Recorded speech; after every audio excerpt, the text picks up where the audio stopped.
Hi guys, it's Shingy. The role of transparency is this year's theme at the Seattle Interactive Conference.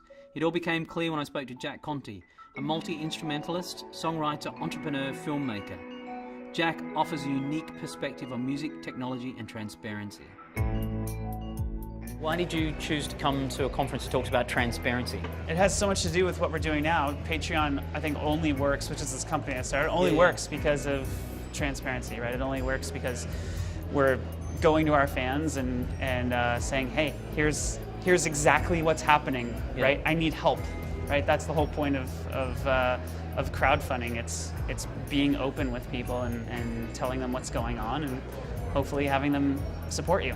Well, tell me a bit more about the model though. So you've got a differentiated model. I want to know more about and how you back it up in terms of what you guys do. So Kickstarter is an amazing platform, and it works just so well if you are doing if you're a particular kind of creator, right? If you're making an album or a movie, or if you have a big project in mind and you need $100,000 or $150,000, you can do that. It's great. But what about the tens of thousands of creators that are coming to existence now on YouTube and web comics and bloggers and vloggers? People who are making weekly content, right? Someone who's writing a blog doesn't need $250,000 up front. They need a salary. They need $5,000 a month. And so Patreon is about paying people per piece of content that they create on the web. It's free digital content, right? Anybody can enjoy it.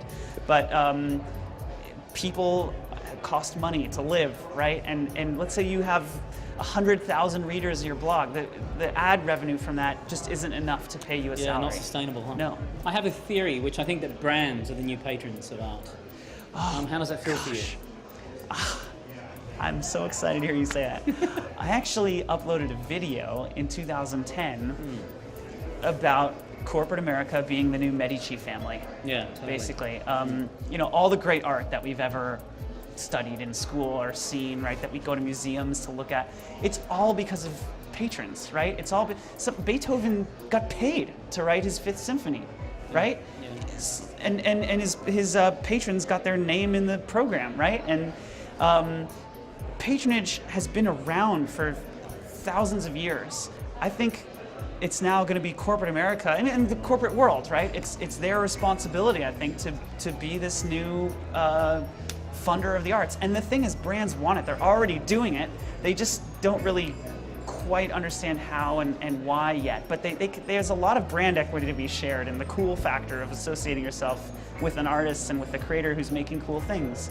You're very much part of the makers culture. I want to know about more you, the musician, because it all started out seemingly in a dark room in the middle of nowhere, trying to get this stuff done. What inspired you to do that? Why did you choose the path of musician? I remember choosing that path.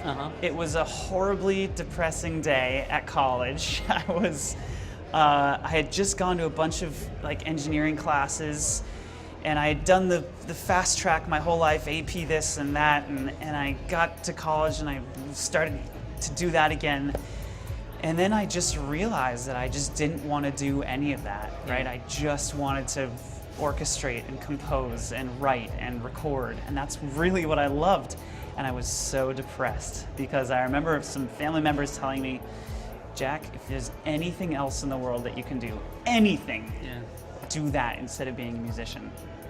And that's basically what everybody's said to me my whole life, but there was nothing else I could do. I had to do that. I really wanted to do that. Jack, it's great to be able to see people who do what they love what they do, and I love your enthusiasm. Look forward to following your career, man. Thanks for spending some time with us. Thank you. Take care. Cheers.